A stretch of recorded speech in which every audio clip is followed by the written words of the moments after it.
إن الحمد لله نحمده ونستعينه ونستغفره ونؤمن به ونتوكل عليه ونعوذ بالله من شرور أنفسنا ومن سيئات أعمالنا من يهده الله فلا مضل له ومن يضلل فلن تجد له وليا مرشدا وأشهد أن لا إله إلا الله وحده لا شريك له ولا ضد ولا ند ولا مثيل له ولا مثال له وأشهد أن سيدنا ومولانا ومعلمنا ومرشدنا ومخرجنا من الظلمات إلى النور محمدا عبده ورسوله أرسله الله بالحق بشيرا ونذيرا وداعيا إلى الله بإذنه وسراجا منيرا فقد بلغ الرسالة وأدى الأمانة ونصح الأمة وكشف الغمة فترك أمته على المحجة البيضاء ليلها كنهارها لا يزيغ عنها إلا هالك اللهم صل وسلم وبارك على سيدنا ونبينا محمد وعلى آله وأصحابه وأزواجه وذرياته وأهل بيته أجمعين أما بعد فأعوذ بالله السميع العليم من الشيطان الرجيم بسم الله الرحمن الرحيم وما كان لمؤمن أن يقتل مؤمنا إلا خطأ ومن قتل مؤمنا خطأ فتحرير رقبة وقال تعالى ومن يقتل مؤمنا متعمدا فجزاؤه جهنم خالدا فيها وغضب الله عليه ولعنه وأعد له عذابا عظيما صدق الله العظيم رب اشرح لي صدري ويسر لي أمري واحلل عقدة من لساني يفقه قولي آمين یا رب العالمین۔ کبیرہ گناہوں میں شرک سب سے بڑا گناہ ہے، اور اگر بندہ شرک سے توبہ کیے بغیر مر جائے تو اس کی مغفرت نہیں ہے۔ یہی بات اللہ پاک نے سورہ النساء میں 2 جگہ بڑی وضاحت کے ساتھ فرمائی ہے، ان اللہ لا یغفر ان یشرک بہ ویغفر ما دون ذلک لمن یشاء۔ اللہ یہ تو کبھی نہیں بخشے گا کہ کسی نے اس کے ساتھ کسی کو شریک ٹھہرایا ہو اور بغیر توبہ مر گیا ہو۔ یہ اصل میں بات قیامت کی ہوگی، یہ دنیا میں نہیں کہ دنیا میں نہیں بخشے گا۔ دنیا میں تو انسان جس گناہ سے بھی توبہ کرے اللہ پاک بخش دے گا۔ یہ آخرت کی بات ہو رہی ہے کہ حشر کے میدان میں اللہ پاک شرک تو کسی کو نہیں بخشے گا۔ اس کے علاوہ باقی جو بھی گناہ ہیں وہ بخشنے کی امید ہے، کوئی نہ کوئی سبیل نکل سکتی ہے، کوئی پاسبلٹی ہے، لیکن یہ کہ شرک کے لیے کوئی گنجائش نہیں۔ یہ سب سے بڑا گناہ ہے۔ اس کے بعد جو فہرست ہے اس میں قتل نفس، کسی بھی جان کو جسے اللہ نے پیدا کی ہے اس کو قتل کرنا بغیر حق، اور بغیر حق کا مطلب یہ ہے کہ اس کا قتل اللہ کی عدالت میں حق ثابت کیا جا سکے کہ مجھے یہ حق حاصل تھا کہ میں اس کی جان لوں۔ یہ اپنی اپنی مرضی کی تعویلیں اللہ کی عدالت میں نہیں چلیں گی۔ عبادت بھی وہی قبول ہوگی، نیکی بھی وہی قبول ہوگی جسے اللہ پاک اپنی رضا سے نوازے گا۔ اس لیے اپنی مرضی کی نیکی ہمارے اکاؤنٹ میں ہوگی، اللہ کے یہاں نہیں ہوگی۔ اور یہ وہ بات ہے جسے انبیاء نے بھی اللہ پاک سے بار بار کہا کہ اے اللہ تو مجھے اس نیکی کی توفیق عطا فرما کہ جس پہ تو راضی ہو، وَأَنْ أَعْمَلَ صَالِحًا تَرْضَاهُ، میں وہ صالح اعمال کروں جن پہ تو راضی ہو۔ ایسا نہ ہو کہ میں انہیں صالح سمجھ کے کرتا رہوں اور تیرے یہاں وہ قبول نہ ہو۔ اسی کو فرمایا قُلْ هَلْ نُنَبِّئُكُمْ بِالْأَخْسَرِينَ أَعْمَالًا، اے نبی ان سے کہیے کہ یہ جو مکے والے کہتے تھے نا کہ ہم حاجیوں کی خدمت کرتے ہیں اور بیت اللہ کے متولی ہیں اور ہم فلاں کرتے ہیں فلاں کرتے، تو اللہ پاک نے ان کو سنوایا ہے۔ قُلْ هَلْ نُنَبِّئُكُمْ بِالْأَخْسَرِينَ أَعْمَالًا، اے نبی ان سے کہو کہ میں تمہیں بتاؤں کہ گھاٹے کی تجارت کرنے والے لوگ کون ہیں؟ الذین ضل سعیہم فی الحیات الدنیا، جن کی اس دنیا کی ساری سعی جتنی بھی انہوں نے زندگی میں کی تھی وہ دنیا میں ہی ختم ہوگی، آخرت میں کوئی ریکارڈ نہیں ہے اس کو۔ وَهُمْ يَحْسَبُونَ أَنَّهُمْ يُحْسِنُونَ صُنْعًا، جبکہ انہوں نے حساب لگا رکھا تھا کہ انہوں نے نیکیوں کے ڈھیر لگا رکھے. یہ سب سے بڑا، اس لیے جو بھی نیکی کریں اسے اس طرح چیک کریں کہ جس طرح بینک والے نوٹ کو چیک کرتے ہیں. کبھی اسے کتاب اللہ پہ رکھ کے چیک کریں، کبھی اسے سنت پہ رکھ کے چیک کریں کہ یہ نیکی ہے بھی یا نہیں، یا میں ٹائم ضائع کر رہا ہوں. اس لیے کہ نیکی وہی نیکی ہے کہ جسے اللہ اور رسول اپنی کنسنٹ اس کا دے دیں اور اس کو قبول فرما لیں. سنت اگر اصلی والا نوٹ جو ہے، میں ہمیشہ کہتا ہوں کہ اگر پرانا بھی ہو، تیل بھی لگا ہوا ہو اس پہ، کچھ لکھا ہوا بھی ہو اس پہ، ہاتھوں میں ملا ہوا بھی ہو، ایک دفعہ پھٹ کے جوڑا ہوا بھی ہو تو وہ قبول کر لیا جاتا ہے اور اس کی ویلیو میں کوئی کمی نہیں ہوتی. گاہک وہ دکاندار کہتا جی یہ چونکہ پھٹ کے جوڑا ہوا ہے آپ نے، لہٰذا اس کے ہم آپ کو 100 کے بجائے 50 روپے اس کے ہم نہیں، وہ 100 کا ہی. اسی طرح سنت کا معاملہ ہے، پرانی ہے لیکن ویلیو اسی کی ہے اللہ کے یہاں. جو جعلی نوٹ ہے وہ کڑ کرتا بھی ہو تو وہ جرم ہے، نہ صرف یہ کہ قبول نہیں کیا جائے گا، مقدمہ بھی بنے گا. اس لیے کہ ہر جگہ سنت موجود ہے. سنت انسانی زندگی میں کوئی شعبہ بھی ایسا نہیں کہ جہاں نبی کریم صلی اللہ علیہ وسلم کا یا حکم یا عمل موجود نہ ہو. آپ سنت کو قتل کریں گے تو بدعت کی جگہ بنائیں گے. اس لیے کہا جاتا ہے کہ ہر بدعت کے قدموں میں سنت کی قبر ہے. آپ نے سنت کو قتل کیا تو جگہ بنائی ہے بدعت کے لیے، ورنہ اس انسانی زندگی میں، انسانی زندگی کے ہر شعبے کے بارے میں اللہ کا حکم موجود ہے، نبی کریم صلی اللہ علیہ وسلم کا یا حکم موجود ہے یا طریقہ موجود ہے. تو سب سے پہلی بات یہ کہ نیکی یا صالح عمل وہی ہے جسے اللہ پاک صالح قبول کرے. وَأَنْ أَعْمَلَ صَالِحًا، اے اللہ مجھے تو توفیق عطا فرما کہ میں وہ نیک اعمال کروں. حضرت سلیمان علیہ السلام پر جب خوشی کی وہ ایک کیفیت طاری ہوئی تو انہوں نے اپنے لیے بھی دعا کی، اپنے والدین کے لیے بھی دعا کی، اور پھر یہ بھی کی، اپنی اولاد کے لیے بھی کی، اور فرمایا کہ ان اعمل صالحا ترضاہ واصلح لی فی ذریتی. اے اللہ میں وہ نیک اعمال کروں کہ جو ترضا ہو، جن پر تو راضی ہو، نہ کہ جن پہ میں راضی ہوں. تو فرمایا کہ وما كان لمؤمن ان يقتل مؤمنا الا خطأ، کوئی مومن حالت ایمان میں کسی مومن کو قتل نہیں کر سکتا سوائے اس کے کہ اس سے خطا ہو جائے. خطا یہ ہے کہ کوئی جھاڑی میں بیٹھا ہوا پیشاب کر رہا ہے کوئی مسلمان، آپ نے سمجھا خرگوش ہے یا کوئی ہرن ہے، آپ نے تیر مارا اور وہ بیچارہ وہاں بیٹھا ہوا تھا اور اس کو لگ گیا، یہ قتل خطا. آپ نے ہنسی مذاق میں یا جھگڑے میں ہی ایسے ہی مارا، اسے تھوڑا کوئی عبرت دلا، جیسے مکہ مارا تھا موسیٰ علیہ السلام نے، وہ قتل خطا تھا. مکہ ذرا ولی سے ولی جگہ پہ لگ گیا، بندہ مر گیا، یہ قتل خطا ہے، آپ کا ارادہ قتل کا نہیں تھا. کوئی مومن یہ کام نہیں کر سکتا. وما كان لمؤمن ان يقتل مؤمنا الا خطا، کسی مومن کے شایان شان نہیں کہ وہ کسی مومن کو قتل کرے الا یہ کہ خطا ہو جائے. پھر اس خطا کی بھرپائی کے لیے، اس کی کمپنسیشن کے لیے پھر آگے قوانین بیان کیے گئے. اس کے بعد اگلی آیت آئی اور اس کا شان نزول کیا وہ میں بیان کروں. تو شرک کے بعد دوسرا جو بڑا گناہ ہے وہ قتل نفس ہے. امام ذہبی نے کتاب الکبائر لکھی ہے، اس میں بھی قرآن کریم کی آیات میں بھی احادیث نبویہ میں بھی شرک کے بعد قتل نفس کا ذکر آیا. نفس کوئی بھی جان اللہ نے جو پیدا کی، جس نے پیدا کی ہے وہی اس کو مارنے کا حق رکھتا ہے. آپ اس کو نہیں مار سکتے الا بالحق، سوائے یہ کہ آپ اسے جسٹیفائی کر سکیں اللہ کی عدالت میں، اپنے یہاں نہیں. اپنے یہاں تو سارے مسلمانوں کے نزدیک، ایک فرقے کے نزدیک دوسرے لوگ واجب القتل ہیں.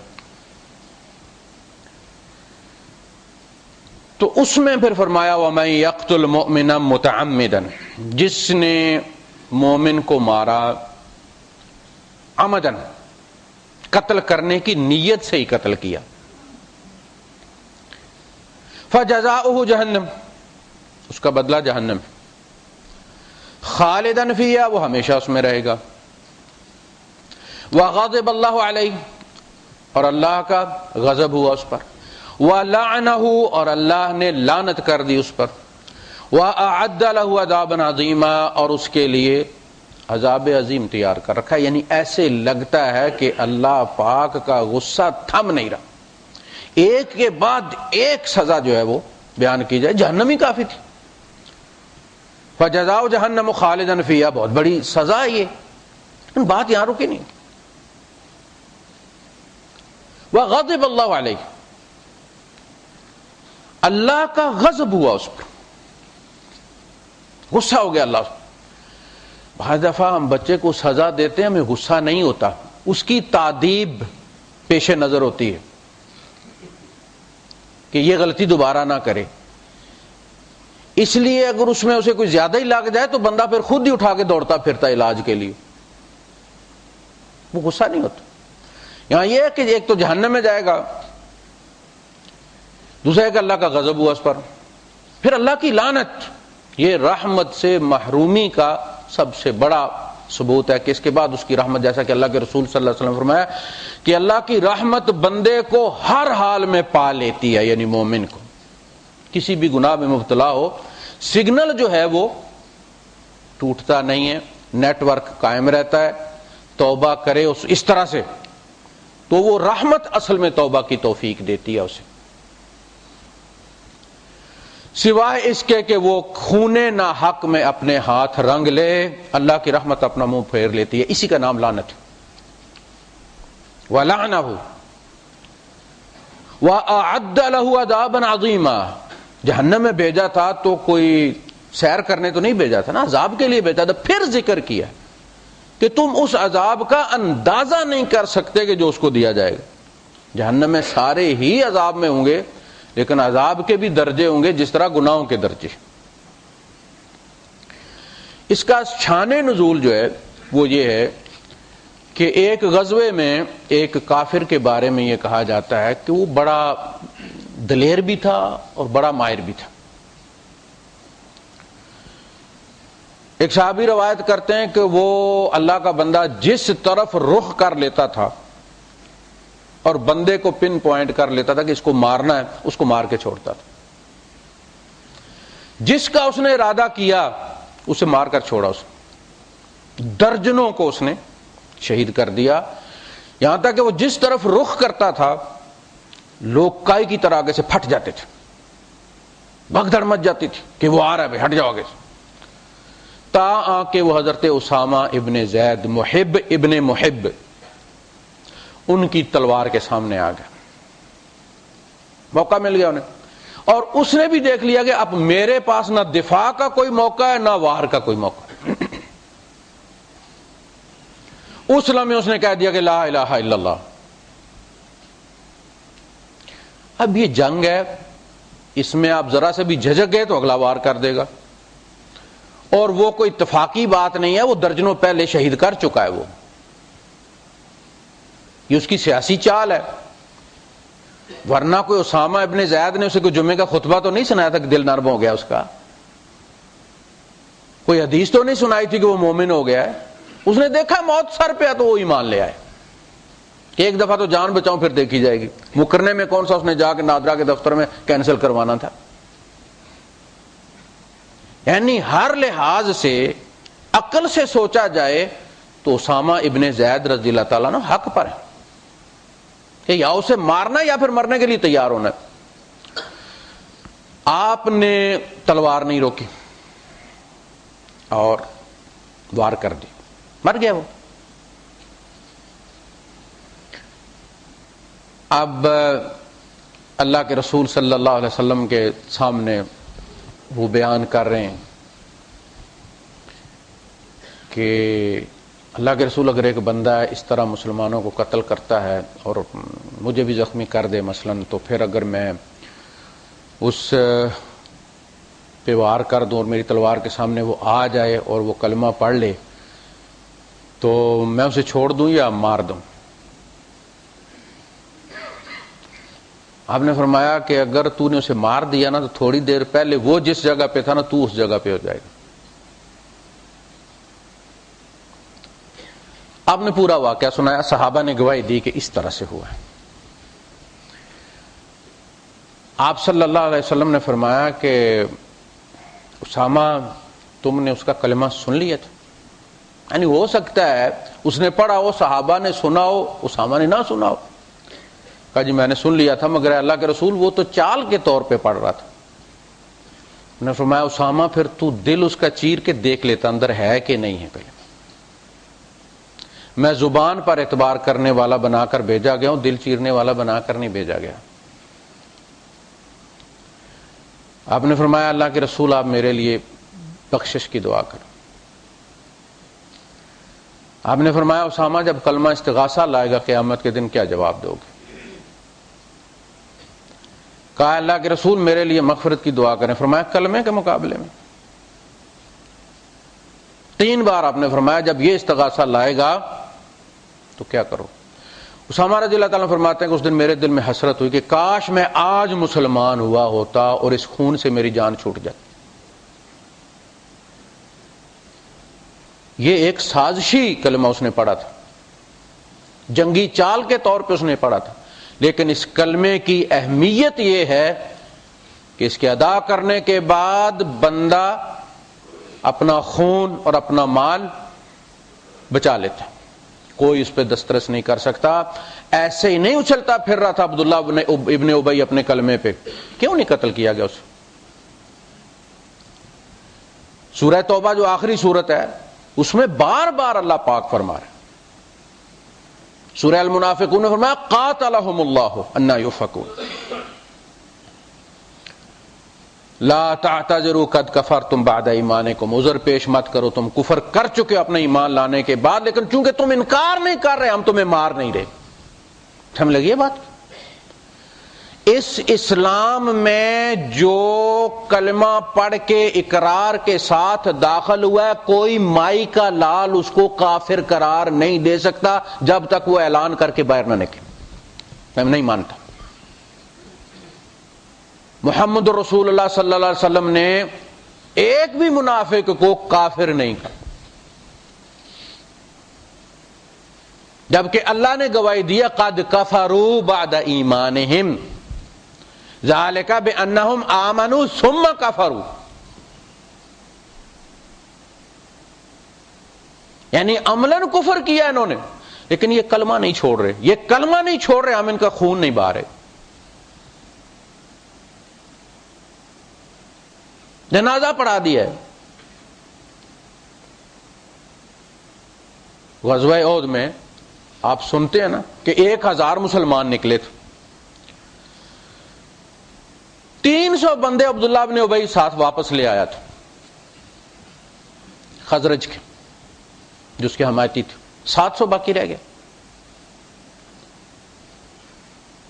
وہ 300 منافق آپ کو نام یاد ہیں؟ کسی کو بھی نہیں۔ 10 منافقوں کے نام بھی کسی کو پتا نہیں۔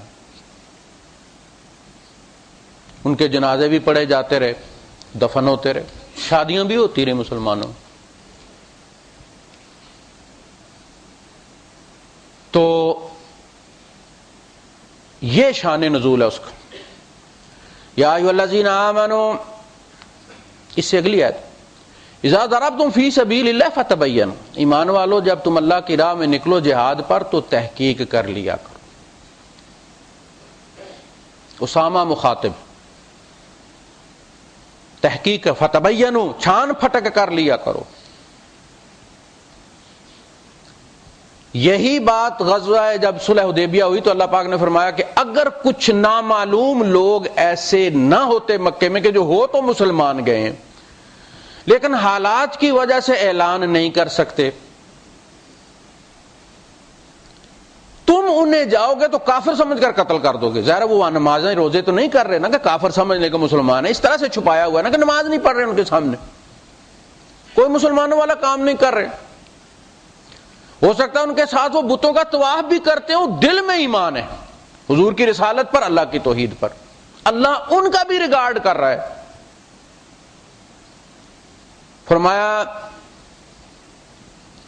سورہ الاحزاب میں کہ اگر مومن، سورہ فتح میں، اگر مومن مرد اور مومن عورتیں ایسے نہ ہوتی کہ تم انہیں نہیں جانتے اور اس انجانے میں تم ان کی گردن مار دیتے لو تزیلوا، اگر وہ ہٹ جائیں، وہ بندے نکل آئیں ان میں سے، تو پھر ہم تمہیں چھوڑ دیں ان کی گردنیں مارنے کے لیے، لیکن ان چند نامعلوم مسلمانوں کے لیے اللہ پاک نے محمد الرسول اللہ لکھا ہوا نبی کے اپنے ہاتھ سے مٹوا دیا ہے اور محمد بن عبداللہ لکھوایا ہے۔ کتنا کمپرومائز ہے ان چند نامعلوم مسلمانوں کے لیے، اور ہم معلوم کو مار دیتے ہیں، مسجد میں مار دیتے ہیں، جمعے والے دن پوری مسجد اڑا دیتے ہیں، کیونکہ وہ ہمارے نزدیک مسلمان نہیں۔ مفتی سرفراز نعیمی صاحب کا جامعہ نعیمیہ جو ہے، اب دیکھیں جمعے والے دن اڑایا۔ یہ کیسی مسلمانی ہے؟ یہ کس قسم کے مسلمان ہیں؟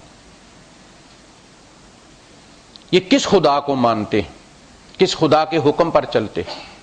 کس نبی کی بات مانتے ہیں؟ یہ بربریت ہے، اسلام نہیں ہے۔ فتبینوا، خوب چھان پھٹک کر لیا کرو۔ وَلَا تَقُولُوا لِمَنْ أَلْقَىٰ إِلَيْكُمُ السَّلَامَ لَسْتَ مُؤْمِنًا، جو تمہیں یہ کہے کہ میں مسلمان ہوں، تم اسے مت کہو کہ تم مسلمان نہیں ہو۔ دیکھ، تم یہ سمجھو کہ جی ہماری فوج دیکھ کے ڈر گیا ہے اور مسلمان ہو کر تم اس کی گردن مار لو، اس کا مال لوٹ لو۔ نہیں، اس کلمے کی کوئی اہمیت۔ یہ کلمہ ایک ایسی عزت ہے کہ جسے حاصل ہو جاتی ہے اسے بہت کچھ حاصل ہو جاتا ہے۔ اس کو پڑھ لینے کے بعد عبداللہ ابن ابی اچھلتا پھرتا ہے مدینے میں، ایک سے ایک بڑھ کر سازش کرتا ہے، اور اسے پتہ ہے کہ کلمے کی موجودگی میں میری گردن نہیں ماری جا سکتی۔ کلمہ گو کو قتل کرنا کوئی معنی رکھتا ہے؟ اللہ کے رسول صلی اللہ علیہ وسلم فرماتے ہیں کہ جس بندے نے مومن کے قتل میں اعانت کی، مدد کی، بشطر کلمۃ، ایک کلمے کی مقدار کہ کہا کہ اس نے ٹھیک کیا، اس نے اچھا کیا، یہ صحیح ہے، ایک کلمہ بس، فرمایا وہ جنت کی خوشبو بھی نہیں سونگے گا۔ حالانکہ 40-50 سال کے فاصلے تک، سال نوری سال، جب سالوں میں فاصلہ ناپا جائے تو لائٹ ایئر سے مراد ہوتی ہے۔ جنت کی خوشبوئیں 40-50 سال کے فاصلے تک اپنی لپٹیں دو رہی ہوتی ہیں، وہ بھی نہیں سونگے گا، محروم رکھا جائے گا اسے۔ تو اس ضوابط ہیں، ضابطے، سب سے پہلی بات کہ ایک مومن کسی مومن کو قتل نہیں کر سکتا، خطا سے ہو جائے تو الگ بات۔ دوسری بات یہ کہ آپ اپنی بنیاد پر اسے قتل نہیں کر سکتے کہ پہلے میں خود ہی یہ سمجھوں کہ یہ کافر ہے اور میں خود ہی سزا دے دوں اس کی۔ کوئی ادارہ ہوگا نا۔ نبی کریم صلی اللہ علیہ وسلم کے زمانے میں لوگ آتے تھے، آپ کے سامنے رکھتے تھے بات، آپ فیصلہ کرتے تھے تو اس کے بعد عمل ہوتا تھا۔ اللہ کے رسول صلی اللہ علیہ وسلم نے اگر کعب بن اشرف کی طرف بھیجا تو کعب بن اشرف جو تھا اس کے 2 بڑے جرائم تھے، اور فیصلہ سپریم کورٹ نے کیا تھا۔ محمد رسول اللہ صلی اللہ علیہ وسلم کسی مسجد کے مولوی نہیں تھے، وہ چیف جسٹس تھے، وہ ہیڈ آف اسٹیٹ تھے، وہ ہیڈ آف ایڈمنسٹریشن تھے، وہ چیف آف سٹاف تھے۔ ان کا کہا ہوا اور اپنی مسجد کے مولوی کا کہا ہوا تم ایک برابر سمجھتے؟ اس سطح پر لے آئے ہو اپنے نبی کو۔ پہلی تو بات یہ کہ اس نے ریٹن معاہدہ کیا تھا، جو آئین بنا تھا 52 شق کا مدینے کا، اس پہ اس کے دستخط موجود بطور قبیلے کے سردار کے کہ مدینے کا دفاع ہم سب مل کر کریں گے۔ وہ رعایا تھی مدینے کی، معاہد تھا، پابند تھا مدینے کا دفاع کرنے کا، اور اس نے غداری کی اور مختلف قبائل میں جا کر سازش کر کے 25,000 کا لشکر تیار کر کے لا کے مدینے کے دروازے پہ اس نے رکھ دیا۔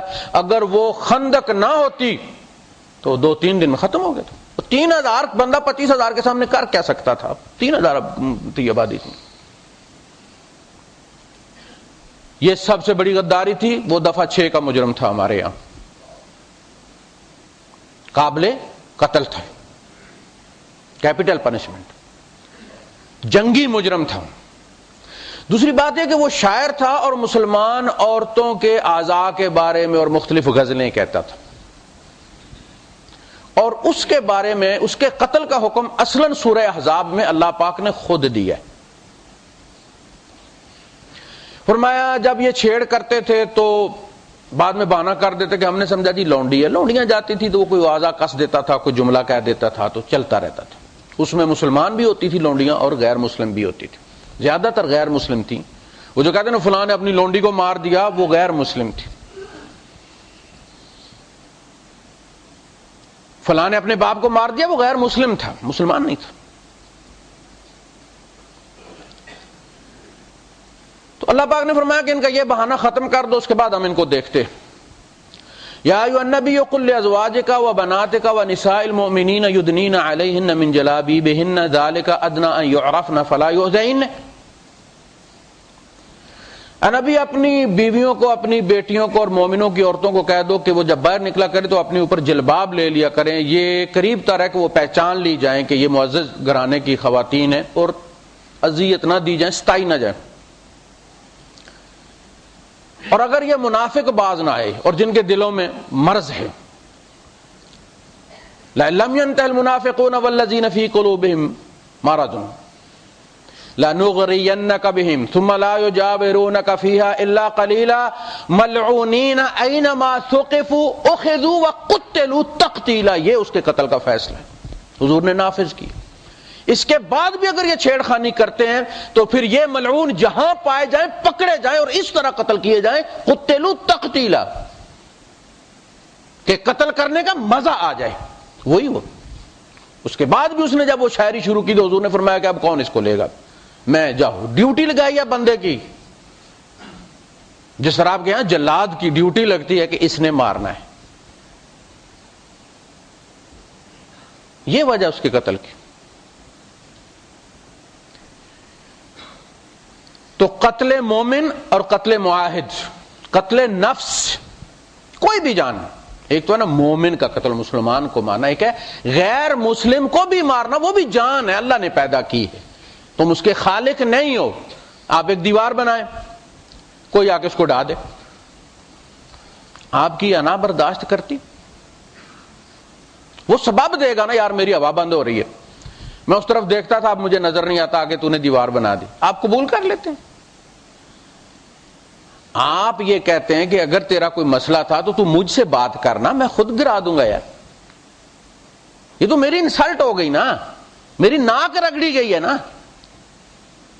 کیا خیال ہے آپ کا؟ اللہ کی انا کوئی نہیں ہے, اصل انا ہے ہی اللہ کی. ہمیں تو صرف اس نے تھوڑا سا تڑکا لگایا تو ہم سے برداشت نہیں ہوتا. لا الہ الا انا, وہ ہے اصل انا. دا بگ آئی ایم, جسے اقبال نے کہا, وہ ہے اصلی, جو سدا سے ہے سدا رہے گی. اس کا پیدا کیا ہوا بندہ تم مار دو اور خود ریزن دو کہ میں نے اس لیے مار دیا. یہ اللہ کی حدود پر حملہ ہے, اللہ کے اختیار میں مداخلت ہے, اللہ پر اعتراض ہے. الا بالحق, ثابت کر دو اللہ کی عدالت میں کہ یہ واجب القتل ہے, پھر یہ طے کیا جائے گا کہ اگر ایسا ہے تو پھر قتل کون کرے گا. یہ اللہ فیصلہ کرے گا, یہ بھی اللہ فیصلہ کرے گا, تم نہیں.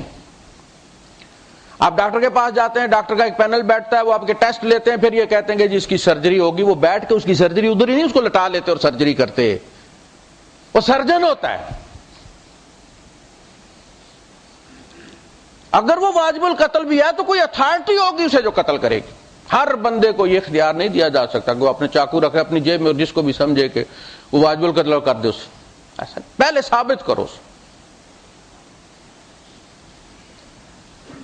اور اگر اس میں 99 باتیں اس کے خلاف ہیں, ایک بات سے وہ مسلمان ثابت ہوتا ہے, تو اس ایک بات کا اعتبار کیا جائے گا. یعنی بہانے نہیں ڈھونڈنے بندے مارنے کے، فیور کرنی. جو نظام ہے نا اسلام میں، جو سزاؤں کا نظام ہے، وہ یہ کہتا ہے کہ شک کا فائدہ مجرم کو ہوگا. یعنی یہاں شک پیدا ہو گیا، وہاں سزا نہیں دی جائے گی. تم سزا دینے میں خطا کرو، اس سے بہتر ہے کہ معاف کرنے میں خطا کر جاؤ. تو یعنی مارنے کے 10 سال بعد ثابت ہو کہ نہیں وہ بیچارہ تو ہم نے ایسے ہی لٹکا دیا، قتل تو اس نے نہیں کیا، تو کوئی اور بندہ اٹھ کے کہہ دے کہ جی میں نے قتل کیا. تو کسی اور جرم میں وہ سزا ہو رہی ہے، سزائے موت، تو وہ پھانسی پہ چڑھنے سے پہلے کہہ دے کہ یار وہ جو فلاں قتل تھا وہ بھی میں نے کیا ہوا تھا، اور آپ نے اس قتل میں کسی اور کو لٹکا دیا ہوا ہے. اس کی بجائے کوئی شک ہے اگر، تو پھر اس کو نافذ نہیں کیا جائے گا، اس کی فیور میں سوچا جائے گا. اللہ کے رسول صلی اللہ علیہ وسلم نے کبھی بھی اس چیز کی حوصلہ افزائی نہیں کی کہ ذرا سی بات اور تم دوڑتے آؤ میرے دربار میں آ کے شکایت لا کو، حضور فلاں بندہ یہ کر رہا ہے، ہمارے محلے میں فلاں بندہ یہ کر رہا ہے. آپس میں تلافی کر لیا کرو، توبہ طائب کر لیا کرو. گناہ کسی سے ہو گیا، میرے پاس آنے کی ضرورت نہیں ہے، اللہ سے معافی مانگ لیا کرو. وہ جب معاف کرنے والا اور ہر گناہ معاف کر رہا، اس نے کوئی رکھی نہیں کہ یہ لسٹ میں معاف نہیں کروں گا. توبہ کر لیا کرو، میرے پاس مت آیا کرو. میرے پاس آتے ہو پھر حد نافذ ہو جاتی. ایک بندہ جب آیا اپنی بیٹی کا کیس لایا وہ، اور پھر وہ کہنے لگا کہ جی ہماری صلح ہو گئی. آپ نے فرمایا اب نہیں ہو سکتی، یہ ہمارے یہاں لانے سے پہلے ہو سکتی تھی، اس وقت مٹا لیتے تھے. کیوں لائے تھے میرے پاس؟ مٹا لیتے تو. بول کر کہا کہ میرے پاس لوگوں کی شکایتیں مت لے کر. صحابہ سے کہا کہ دیکھو جب میں باہر نکلوں میرے سامنے یہ مت کہا کرو کہ فلاں صحابی نے یوں کہا اور فلاں نے یوں کہا اور فلاں بندے. میں یہ چاہتا ہوں تم سارے میرے لیے ایک جیسے ہو. میں یہ چاہتا ہوں جب میں تمہاری طرف آؤں تو میرا دل صاف ہو. ایسا نہ ہو کہ میں کسی کی طرف دیکھوں اور اس کی کوئی بات تم نے مجھے بتائی ہوئی ہو اور اس کے بارے میں میرے دل میں کوئی نفرت ہو. اس لیے کہتے ہیں کہ اللہ کے رسول صلی اللہ علیہ وسلم کی مجلس میں بیٹھے ہوا ہر بندہ یہ سمجھتا تھا کہ حضور سب سے زیادہ اسی کو توجہ دے رہے ہیں. ہر بندے کو آپ دیکھتے تھے، غور سے دیکھتے تھے، جب وہ بات کرتا تھا اس کی طرف توجہ دیتے تھے. کسی کو گلا نہیں ہوتا تھا کہ حضور صرف ابو بکر صدیق کی بات سنتے ہیں اور ان کی بات نہیں. ایسا نہیں. ہر مجلس کا بندہ خوش تھا کہ حضور مجھے بھی ویسے ہی توجہ دیتے ہیں جیسے دوسرے کو دیتے. اور جب سزا کے لیے آئے ہیں جن بندوں نے آ کے اقرار کیا، ان کو عذر اللہ کے رسول خود دے رہے ہیں. یعنی اس نے اقرار کیا تو حضور نے یہ نہیں کہا اٹھو اور اس کو لٹا لو، یا مار کے اقرار کروایا ہو. مار کے تو بکری کو بھی منوایا جا سکتا ہے کہ وہ ہاتھی ہے، اور شیر کو بھی منوایا جا سکتا ہے کہ وہ بکری ہے. یہ اقرار نہیں ہے. وہ آ کے اقرار کر رہا، حضور کہتا ہے نہیں نہیں تجھ سے یہ نہیں ہوا، شاید تو نے یہ کیا کہ اللہ کے رسول مجھ سے بدکاری ہو گیا. آپ نے کہا نہیں نہیں تو نے ایسے بوس و کنار کیا ہوگا، تو سمجھ. اور حضور کیا چاہ رہے ہیں؟ وہ کہ ہاں ٹھیک ہے، اب بھی اسے عقل آ جائے اور مکر جائے. بوس و کنار کیا ہوگا، تو سمجھتا ہے یہ زنا ہے، بس کر، جا جا کے توبہ کر، اللہ معاف کرے گا. وہ کہتا ہے نہیں نہیں ایسے نہیں ہوا، ایسے ہو. اب کہتے نہیں ایسے نہیں، پھر ایسے ہوا. 4-5 بار اللہ کے رسول صلی اللہ علیہ وسلم کوشش کر رہے ہیں کہ یہ بندہ نمٹ جائے. اور پھر جب آپ نے خود کراس کویسچن کیے اور سوال کیے تو ایسے بے حیا سوال کیے کہ خود اللہ کے رسول صلی اللہ علیہ وسلم کا چہرہ سرخ ہو گیا خون کی طرح. لیکن چونکہ انسانی جان کا معاملہ تھا.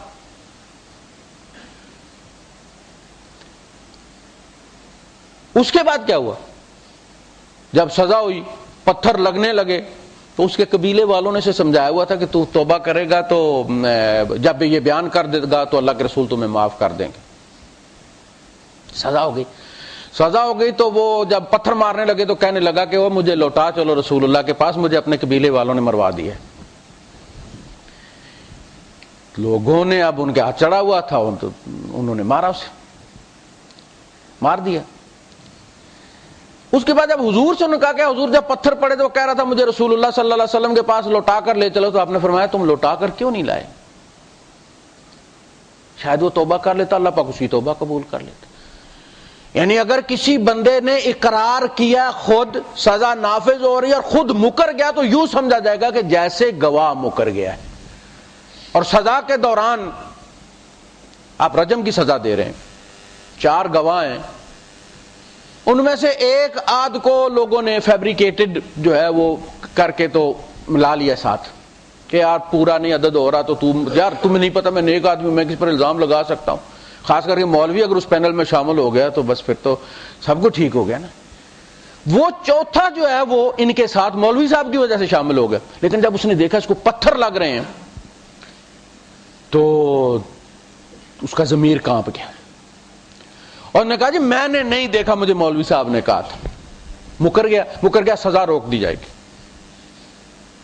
اور چاروں کو 80 کوڑے ملیں گے۔ پتا ہے 80 کوڑے لگیں گے یار، کوئی مجھے 80 کوڑے لگ جائیں۔ وہ جو کوڑے بھی ہوتے تھے وہ یہاں کونی بدن سے دور نہیں کرنی اور ایسے کر کے مارنا، وہ ضیاء الحق صاحب والا نہیں سی کوڑے۔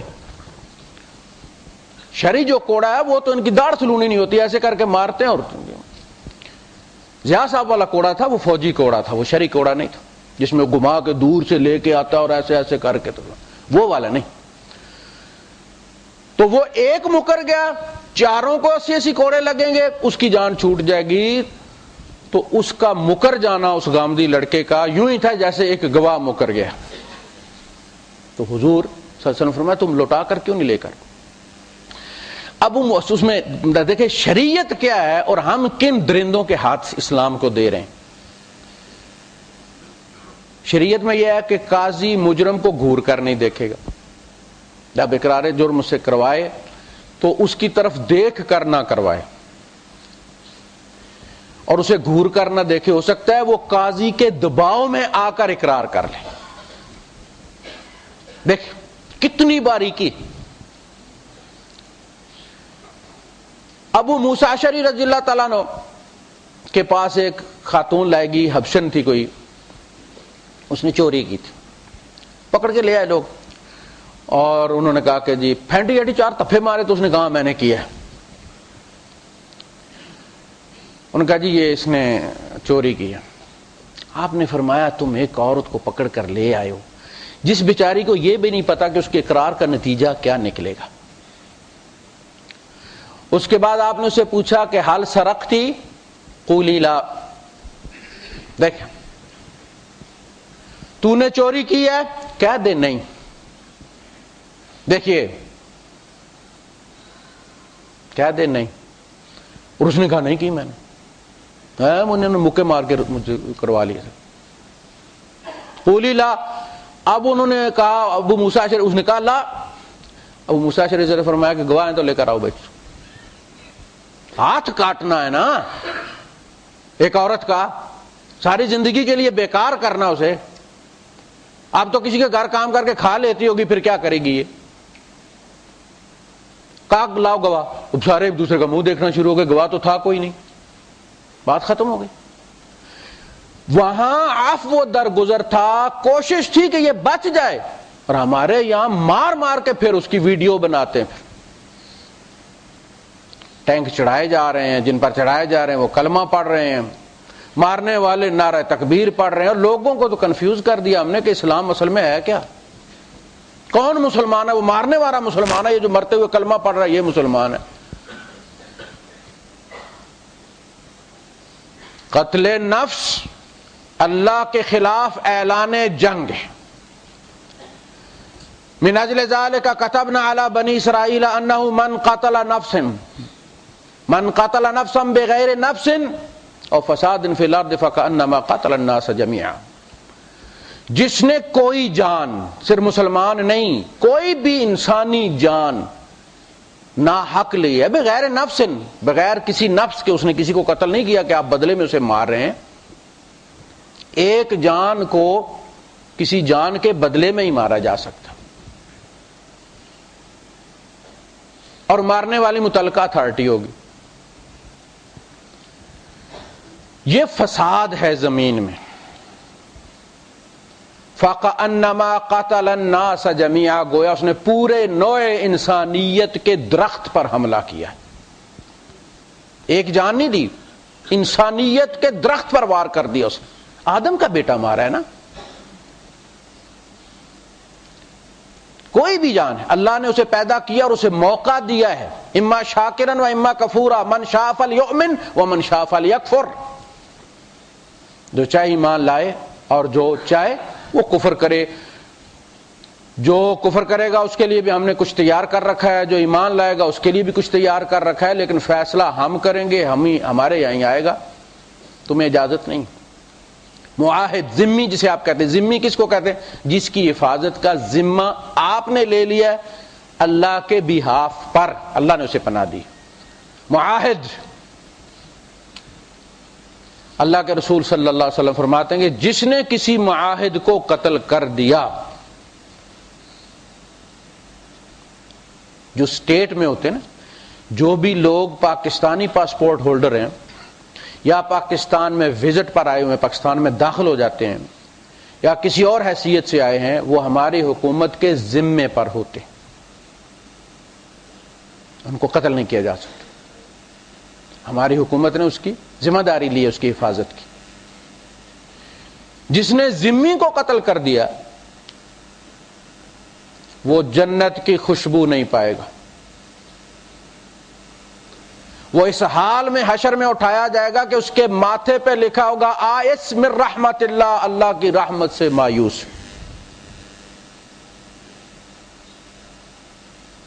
قتل نفس کوئی معمولی بات نہیں ہے، کوئی درخت کاٹ دینا نہیں ہے۔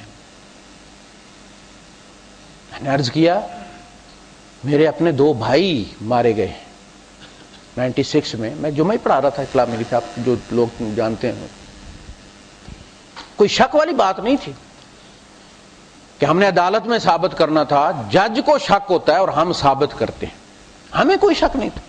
مارنے والا بھی معروف تھا، پہلے بھی کوشش کر چکا تھا، گھر میں آ کر اپنی لائسنسی بندوق سے سب کے سامنے مارا ہے، ناف پہ اس نے 12 بور رکھ کے ماری اور انتڑیاں اچھل کے باہر آ گئی والدہ کے سامنے، والدہ ادھر گر کے بے ہوش ہو گئی۔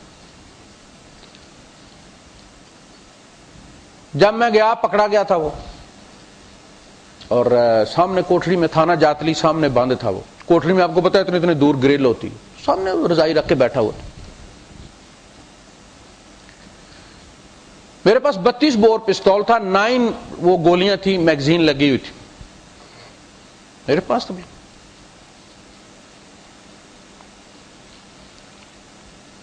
میں نے کچھ نہیں کہا اسے۔ میں نے جب اسے مکالمہ کیا کہ اب جو کیا ہے تم نے، تم اس کی سزا بھگتو گے، تو اس نے پلٹ کے مجھے پچھتاوا نہیں، معافی نہیں مانگی، مجھ سے چھوٹا تھا، میرا عزیز تھا، رشتہ دار تھا، گالیاں دی مجھے، 2 بھائی مار کے گالیاں دی۔ تھانے دار کی مرضی، میں اکیلا گیا تھا، اس نے کیوں بھیجا تھا؟ ایسے ہوتا ہے؟ جب ڈی ایس پی نے اسے گرفتار کیا تھا تو مجھے اس نے نہیں دکھایا، پہلے لایا وہ کہ وہ کنفرم کروا لے کہ یہی قاتل ہے، لیکن جب اس نے دیکھا تو لے گیا گاڑی، وہ اپنی کروزر میں تھا، وہ جو پولیس والوں کی ہوتی ہے، لے گیا۔ بعد میں وہ کہنے لگا کہ میں نے آپ کو اس لیے نہیں دکھایا تھا کہ آپ کے چہرے کے جو تاثرات تھے اس سے لگتا یہ تھا کہ اگر میں نے دکھایا تو آپ مار دیں گے اسے، حالانکہ میرا ارادہ کوئی نہیں تھا۔ تھانے دار نے مجھے بھیجا کہ جاؤ دیکھ لو بند ہے۔ اب اس کا مقصد کیا تھا کہ میں مار دوں۔ بعد میں اس نے کہا بھی، اس کا بھائی بھی ساتھ تھا، اس کا باپ بھی ساتھ تھا، 3 بندے بند تھے کوٹری۔ انہوں نے کہا سرکار 2 تے پھڑکائی دینے ساجے نا تواڈے 2 مرے سے، اس کی مرضی تھی، میں نے نہیں مارا۔ مجھے تو کوئی شک نہیں تھا نا کہ اس نے نہیں مارا، یقین ہونے کے باوجود میں نے نہیں مارا، اس لیے کہ شریعت یہ نہیں کہتی، اللہ کا قانون یہ نہیں کہتا، یہ دست بدست بدلہ شریعت میں نہیں ہے۔ عدالت طے کرے گی، عدالت فیصلہ کرے گی۔ 11 سال کیس لڑا ہوں میں، 11 سال، اور تقریباً 39-40 لاکھ لگا میرا۔ لطیف کھوسا ان کا وکیل تھا، ان کی طرف سے بڑے دھڑلے کے وکیل، سردار اسحاق ہمارے یہاں جو تھے۔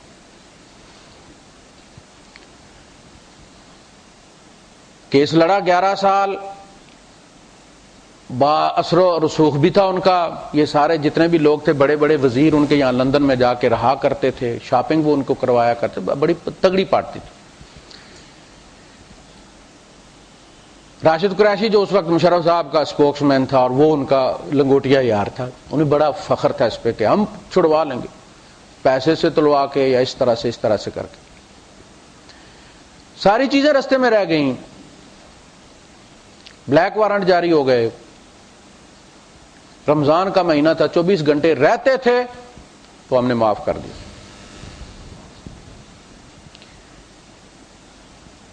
یعنی میں جو بات کہہ رہا ہوں یہ ایسا نہیں کہ مولوی منہ سے کہہ رہا ہے، اس کا اپنا کوئی مرے تو پھر اسے پتا ہو.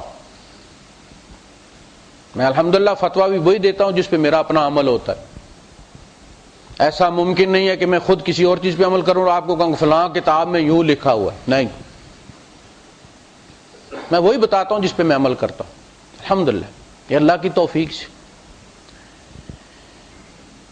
تو شریعت یہ کہتی ہے کہ اگر میں دیکھوں بھی کہ میرے کسی عزیز کو، میرے والد کو، میرے بیٹے کو کسی نے مار دیا تو مجھے اس کو مارنے کا اختیار اصل نہیں ہے. میں متعلقہ اتھارٹی سے رجوع کروں گا، کس نے یہ جرم کیا ہے ثابت کروں گا، وہ اتھارٹی فیصلہ کرے گی، وہ نافذ کرے گی، تاکہ ملک پر وہ قبائلی نظام نہ ہو جائے کہ جس کا دل کرے جس کے پاس گن ہو وہ مار دے. ہمارے یہاں تو یہ ہوتا ہے نا قبیلے میں کہ ایک بھائی مار کے بھاگ گیا ہے، ہم نے ایک بندہ ان کا ضرور مارنا، چاہے اس کا دوسرا بھائی ہو، تعداد پوری کرنی ہے. یہ بھی ہے، انہوں نے مارا، ایک بندہ مارا، ہم نے ان کا ایک بندہ مارنا ہے. شریعت کہتی ہے نہیں، العبد بالعبد، بندے کے مقابلے میں وہی بندہ جس نے مارا ہے. یا ایھا الذین آمنوا کتب علیکم القصاص فی القتلی الحر بالحر، آزاد کے بدلے وہی آزاد جس نے قتل کیا. یہ نہیں کہ اس قبیلے کا کوئی بھی بندہ تم مار دو تو بدلہ برابر ہو جائے گا، نہیں، وہی جس نے جرم کیا. اس وقت یہ تھا کہ جناب انہوں نے مارا ہے ہمارا غلام، اب ہمارا غلام ان کے آزاد کے برابر ہے، یہ چھوٹی قوم ہے، گھٹیا قوم ہے، ہم بڑی قوم ہے، لہذا ہمارا غلام بھی ان کے آزاد کے برابر ہے، ہم ان کا آزاد ماریں گے تو بدلہ ہوگا. کہا نہیں، غلام کے بدلے وہی غلام. الحر بالحر، وہ کہتے تھے ہمارا ایک بندہ اس قبیلے کے، یہ بڑے کمینے قسم کے لوگ ہیں، یہ بڑے گھٹیا لوگ ہیں، ہم تو بہت بڑا قبیلہ، لہذا ایک بندے کے بدلے میں 10 ماریں گے ہم. یہ اس وقت کے سارے رواج تھے جن کو شریعت منسوخ کر رہی ہے. کہا حر کے بدلے میں صرف وہی حر مارا جائے گا جس نے قتل کیا ہے، باقی اس کے گھر والے سارے امن میں رہیں گے، کوئی پولیس نہیں انہیں گرفتار کرے گی، کوئی انہیں تنگ نہیں کرے گی، ہمت ہے تو اسی کو پکڑو، اسی کو سزا دو. ہمارے یہاں اٹھا کے پورا گھر لے جاؤ، نہیں. قانون کسی چیز کا نام ہے. اب وہ احادیث میں آپ کے سامنے رکھتا ہوں، ٹائم تھوڑا ہے، جن میں نبی کریم صلی اللہ علیہ وسلم نے قتل نفس کے بارے میں، یہ دوسرا میں نے کہا کبیرہ، شرک کے بعد دوسرا کبیرہ ہے. اللہ کے رسول صلی اللہ علیہ وسلم نے خطبہ الوداع میں صحابہ سے کہا کہ دیکھو میرے بعد کافروں والے کام مت کرنا، ایک دوسرے کی گردنیں مت مارنا، یعنی ایک مومن کا دوسرے مومن کو مارنا اصل میں کفر کے برابر ہے. اللہ پاک نے فرمایا والذین لا يدعون مع اللہ الہا آخر ولا يقتلون النفس التي حرم اللہ، انسانی جان کو اللہ نے محترم ٹھہرایا ہے، کوئی نہیں ماری جائے گی الا بالحق ولا یزنون. اللہ کے رسول صلی اللہ علیہ وسلم نے جو 7 گناہ گنوائے ہیں جو انسان کو تباہ کرنے والے ہیں، وہ ان میں ایک قتل نفس بھی ہے. قال صلی اللہ علیہ وسلم من اعان علی قتل مسلم بشطر کلمۃ لقی اللہ مکتوب بین عینیہ آیس من رحمت اللہ، جس نے ایک کلمے سے بھی کسی مومن کے قتل میں مدد کی، اللہ سے اس حال میں ملے گا کہ اس کے ماتھے پہ لکھا ہوگا کہ اللہ کی رحمت سے مایوس، محروم ہے. اللہ کے رسول صلی اللہ علیہ وسلم فرماتے ہیں کل ذنب عسى اللہ ان یغفرہ، ہر گناہ کے بارے میں امید ہے کہ اللہ معاف کر دے. اس بندے کی کوئی توبہ کی درخواست ہے، اس پہ منظوری دے دے اس کی بخشش کی. الا رجل، سوائے اس کے کہ وہ بندہ جو کافر، یموت کافرا، کافر مر گیا، او الرجل یقتل مؤمنا متعمدا، یا وہ آدمی کے جس نے کسی نفس کو، کسی جان کو تعمد، جان بوجھ کر قتل کر دیا. وقال رسول اللہ صلی اللہ علیہ وسلم لا يزال العبد في فسحة من دينه ما لم يصب دما حراما، دین کے معاملے میں اللہ پاک ہر بندے پر، ہر مومن پر وسعت کے ساتھ، آسانی کے ساتھ بیہیو کرے گا، یعنی مغفرت کا معاملہ کر دے گا، وسعت ہے اس کے لیے، سوائے اس کے کہ جب وہ حرام خون کر دیتا ہے، ناحق خون کر دیتا ہے، تو پھر وہ اس سہولت سے محروم ہو جاتا ہے. اول ما یقضى بین الناس یوم القیامت فی الدماء، قیامت کے دن معاملات میں سب سے پہلے خون کے فیصلے ہوں گے، اور عبادات میں سب سے پہلے نماز کا فیصلہ ہوگا۔